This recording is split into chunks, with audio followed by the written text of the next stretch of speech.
How do you get rid of your nerves before giving a speech or an interview or an executive update?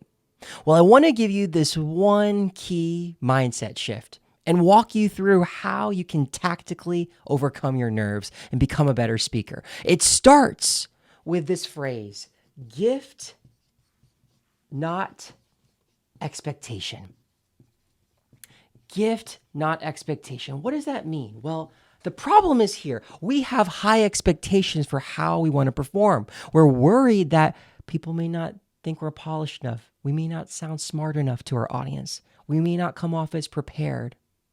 And when we think this way, these are what we call NATs.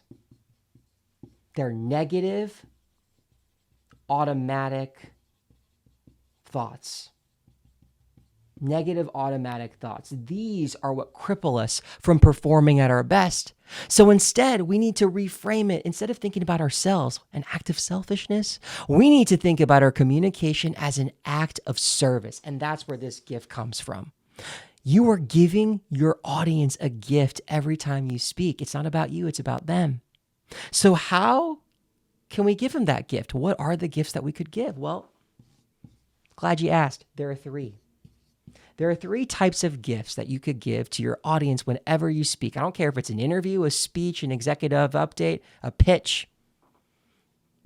The first type of gift you can give is information. What key information do you want to arm your audience with?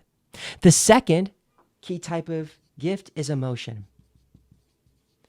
How do you want your audience to feel after you've given that speech?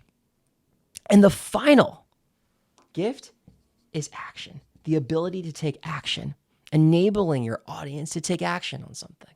Now, the question is, how often do you have each of these goals? Well, the honest answer is that you can combine these elements, these multiple gifts, into a single goal.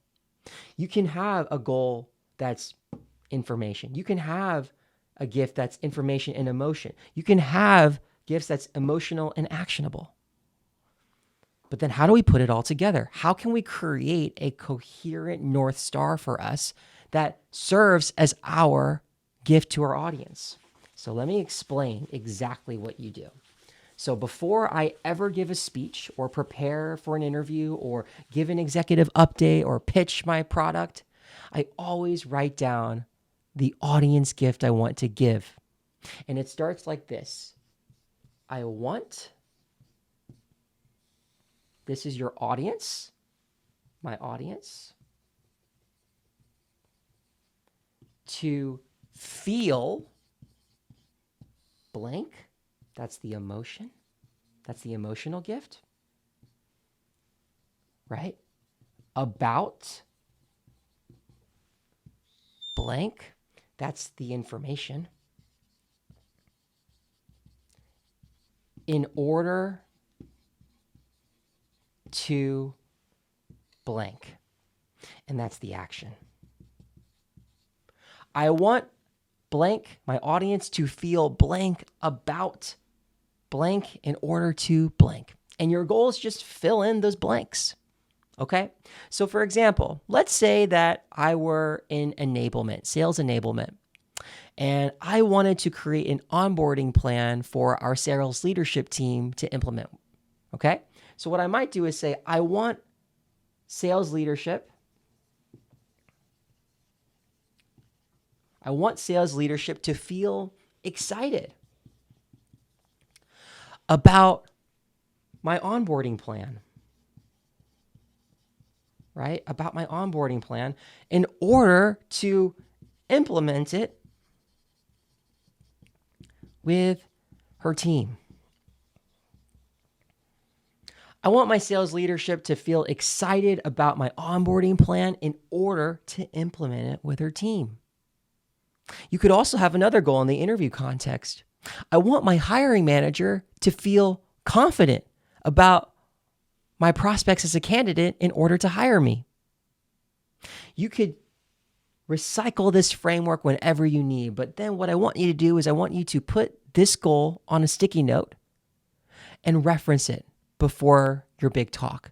Because at the end of the day, this anchors you. This prevents you from rambling. And the most important part of this entire statement is this right here. This is the emotion. You can have many different types of gifts to your audience, but at the end of the day, it only comes down to here. This is the root word: excitement, confidence, because this is what dictates how you speak. Your delivery is dictated by the emotion you want to convey. So whenever you're speaking, always remember this. Always.